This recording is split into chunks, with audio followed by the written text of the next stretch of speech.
High hello everyone, welcome back to my mini blog. तर आज मी एक खास गोष्ट शेअर करणार आहे. ती म्हणजे मी माझ्या मुलींसाठी पहिल्यांदाच फ्रॉक स्टिच करत आहे.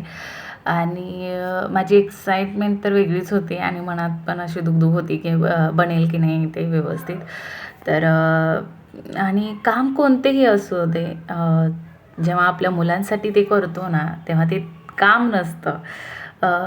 त्यात आपलं मन आणि प्रेम दोन्ही असतं, बरोबर ना?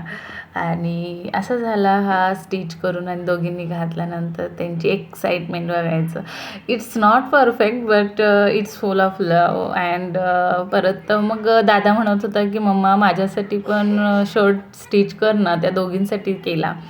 तर ठीक आहे बोलले आणि त्याच्यासाठी पण काहीतरी बनवतेच आहे. आणि तर असं होतं माझं first time frock making journey. आणि तुम्हाला कसा वाटला ते मला नक्की कमेंट करून सांगा. आणि भेटूया आपण पुढच्या व्लॉगमध्ये. Thank you for watching. बाय.